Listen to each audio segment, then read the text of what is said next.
بکر نے پڑھا تو محسوس کیا، عمر نے پڑھا، سعید بن مسیب نے پڑھا، امام اعظم نے پڑھا، امام شافعی نے پڑھا، غوث پاک نے پڑھا، خواجہ اجمیری نے پڑھا، تمہارے درمیان ہر پڑھنے والا آج پڑھ رہا ہے اور ایسا محسوس ہو رہا ہے حیات النبی کا مسئلہ حل ہو رہا ہے۔ سبحان اللہ۔ حیات النبی کا مسئلہ حل ہو رہا ہے کہ اے لوگوں تمہارے پاس آیا، قد جاکم، تمہارے پاس رسول آیا، سمجھ گئے کیا آیا، کیسے آیا؟ برہان من رب، اللہ کی طرف سے، تمہارے رب کی طرف سے دلیل بن کر آیا، برہان بن کر آیا، حجت بن کر آیا، وکیل بن کر آیا۔ اللہم صلی علی سیدنا مولانا محمد وعلی آل سیدنا مولانا محمد وبارک وسلم۔ ایک ہے جسامت سے، جسمانیت سے دلیل بننا، بے شک، اور ایک ہے فعل سے دلیل بننا، ایک ہے فعل سے دلیل بننا۔ یہاں پر کسی لفظ کا استعمال نہیں کیا گیا، کہا رسول دلیل بن کر آیا، تو اب یوں سمجھا جائے کہ رسول کی نگاہ بھی دلیل، بے شک، رسول کی زبان بھی بے دلیل، شک، رسول کا عمل بھی بے دلیل، شک، رسول کا حل فعل بھی دلیل ہے، اور رسول کے سامنے اگر کوئی کام کر دیا جائے، سکوت ہو جائے تو وہ بھی دلیل بے ہے، شک، بے شک، وہ بھی رسول کی دلیل بن جاتا ہے۔ اب رسول کی دلیل کو سمجھنے کے لیے صرف ایک واقعہ میرے ذہن میں ابھی آ رہا ہے، ارشاد، صرف ایک واقعہ کہ دلیل مصطفیٰ ہمارے لیے کیسے کارآمد بن جاتی ہے، ہمارے لیے سرمایہ نجات بن جاتی ہے، سرمایہ افتخار بن جاتی ہے، ہمارے لیے جو ہے وہ منزل کا پتہ دے دیتی ہے، نشان منزل نہیں تو کہا جا رہا، نشان منزل، منزل کی کا نشان دے دیتی ہے۔ منزل بھٹک سکتے ہیں لیکن جب نشان منزل مل جائے تو آدمی با اطمینان اس طرف پہنچ جاتا ہے، خیریت سے پہنچ جاتا ہے، عافیت سے پہنچ جاتا ہے۔ اب دیکھا جائے اللہ کے رسول صلی اللہ علیہ وسلم دلیل بن کر آئے، اللہ کے رسول صلی اللہ علیہ وسلم سفر میں ہیں، راستے میں ہیں، جا رہے ہیں، گزر رہے ہیں، سواری پہ سوار ہیں، آپ کے ساتھ آپ کا ساتھی بھی ہے، آپ کے ساتھ آپ کا ساتھی بھی ہے جسے ہم صحابی کہتے ہیں، سمجھ گئے؟ اور جو آپ سے الگ ہو جائے، مخالف ہو جائے، اسے ہم وہابی کہتے ہیں۔ درود شریف پڑھ لو۔ اللہم صلی علی سیدنا مولانا محمد وعلی آل سیدنا۔ سفر یوں سمجھو چلنے ہو کہتے ہیں، اللہ کے رسول چلے جا رہے ہیں، ایک خطے سے گزر رہے ہیں، ایک جگہ سے گزر رہے ہیں، یکایک آپ نے اپنی سواری کو روک دیا، ساتھی بھی رک گیا، سواری سے رکے اور سواری سے اتر گئے، سبحان اللہ، سواری سے اترے، ساتھی بھی اتر گیا، اب قدم در قدم آگے بڑھتے چلے جا رہے ہیں، ساتھی بھی پیچھے پیچھے جا رہا ہے۔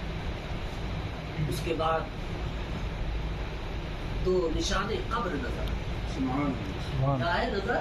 دو نشان قبر نظر آئے، ساتھی نے سمجھ لیا یہ قبرستان کا خطہ ہے، سبحان اللہ، یہ قبرستان کا خطہ ہے، اس میں دو نشان قبر نظر آیا، اور اللہ کے رسول صلی اللہ علیہ وسلم ان دونوں قبروں کے درمیان کھڑے ہو، کہا تو سبحان اللہ، ہے نا؟ دونوں قبروں کے درمیان کھڑے ہو گئے، کبھی دائیں دیکھا، کبھی بائیں دیکھا، کبھی آگے دیکھا، کبھی پیچھے دیکھا، ساتھی سمجھ نہیں پا رہا کہ ہونے والا کیا ہے، ماجرا کیا ہوگا، بات کیا ہے، وجہ کیا ہے، سبب کیا ہے۔ یکایک اللہ کے رسول صلی اللہ علیہ وسلم کی نگاہ ایک کھجور کے درخت کی طرف، سبحان اللہ، ایک کھجور کے درخت کی طرف پڑی، اللہ کے رسول وہاں پہنچے اور ٹہنی کو کھینچا، ان میں سے ایک پتا، ٹہنی، اس کی ایک شاخ کو پل کھینچا اور اسے کھینچ لیا باہر، ساتھی کو دیا، کہا اسے لو، یعنی اس سے الگ کر دیا، یعنی کاٹ دیا، کیسے کاٹا؟ کھجور سے اس کی ایک شاخ کو اللہ کے رسول نے کیا کیا؟ کاٹ دیا، کیا کیا؟ کاٹ دیا، یعنی اس کو مردہ بنا دیا، کیا ہے؟ اس کو کاٹ دیا، کھجور سے الگ کر دیا، لے کے آئے، ساتھی سے کہا اس کو ٹکڑے کرو، کہا تو سبحان اللہ، کیا کیا اس کو؟ اللہ کے رسول نے اسے ٹکڑے کیا، اور ٹکڑا کرنے کے بعد ایک اس قبر پر رکھ دیا اور ایک اس قبر پر رکھ دیا۔ واقعہ بہت مشہور ہے،